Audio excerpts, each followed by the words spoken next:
Nadia Troubi-Safsaf, votre roman rend hommage à Asman, de son vrai nom Amal El-Atrache, figure légendaire de la chanson arabe. Vous vous étiez déjà intéressé à une autre grande diva, Kalsoum.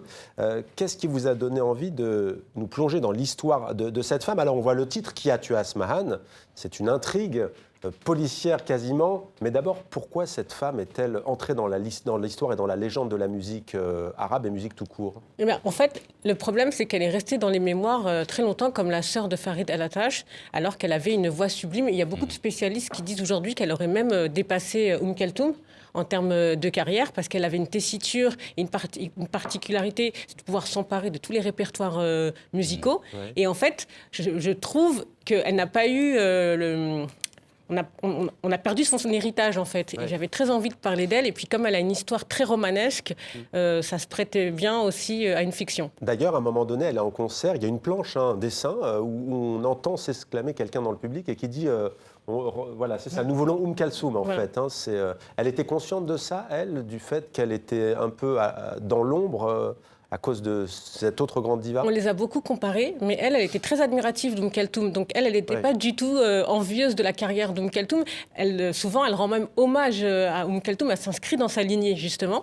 Mais c'était Kalsoum qui avait apparemment beaucoup plus de mal à accepter cette concurrence. Ouais. Si vous êtes intéressé à elle, c'est parce que c'est une femme en avance sur son temps. Elle a refusé de choisir entre son rôle de femme, de mère, d'artiste. Je sais que ce sont des thématiques qui vous tiennent beaucoup à cœur, parce que la question se pose aussi quand on est journaliste, écrivaine, quel que soit son travail, comment concilier la vie de famille dans des milieux parfois conservateurs, patriarcaux? Moi, on me le reproche souvent. On me dit souvent que je dois être une mauvaise mère parce que je suis souvent en déplacement ou en voyage, ou pour mes reportages, ou pour faire la promotion de mes livres. Et vous ne chantez pas? Non, et je ne chante pas. À la même époque. Non, mais c'est vrai qu'à l'époque, chanter, aller sur scène face à un public... Oui, non, mais en fait, elle m'a intéressée parce que... très vite, on l'a obligée à choisir qui elle devait être. Et elle refusait de choisir, parce qu'elle est princesse, elle a une origine princière, druze. Elle monte sur scène, on la marie à son cousin, c'est pas elle qui choisit son époux, c'est-à-dire qu'on lui choisit son mari, et il lui impose de ne plus chanter. Et on verra plus tard, là je m'intéresse à Warda, et pareil, Warda, quand elle s'est mariée, son mari a imposé qu'elle arrête de chanter. Donc voilà, je trouve intéressant ces femmes qui sont empêchées. Et j'ai envie et en plus de rappeler qu'elles ont existé, qu'elles ont mené de front une carrière, et une belle carrière. Et ce qui m'a touchée chez Asman, c'est que, je ne sais pas, en Tunisie, on écoute beaucoup Asman, et c'était une manière aussi de me réapproprier mon identité de femme arabe qui est très souvent malmenée en France.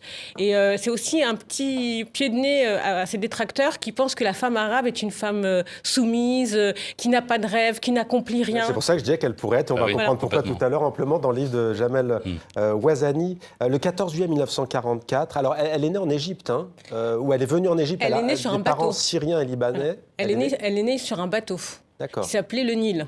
Oh, wow. Et elle est morte dans le Nil. Sacré destin. Voilà. Ouais. Non, mais voilà. Donc, 14 juillet 1944, elle meurt dans un mystérieux accident de voiture, donc au Caire, dit-on, c'est ça? Entre le Caire, enfin, elle allait à Alexandrie. Ouais, elle allait à Alexandrie. Alors, a-t-elle été assassinée par les Anglais, par les nazis, par l'un de ses anciens maris, ou par son unique rival sur scène à l'époque, Kalsoum?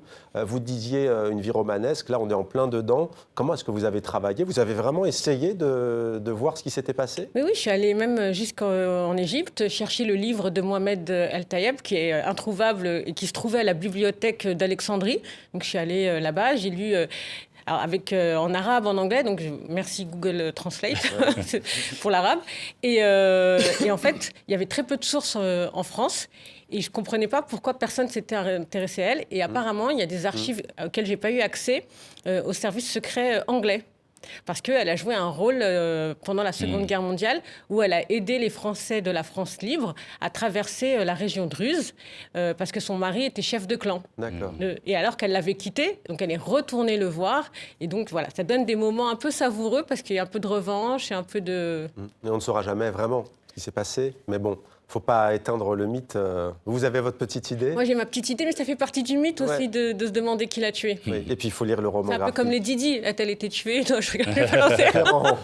En tout cas, il faut lire Alif Bata, édition Qui a tué Asmahan, avec Laure Ibrahim au dessin. Et vous l'avez déjà dit, Warda Jazairiya, grande chanteuse algérienne, égyptienne aussi. La suite, donc, pour la prochaine fois, vous serez la bienvenue toujours. Merci.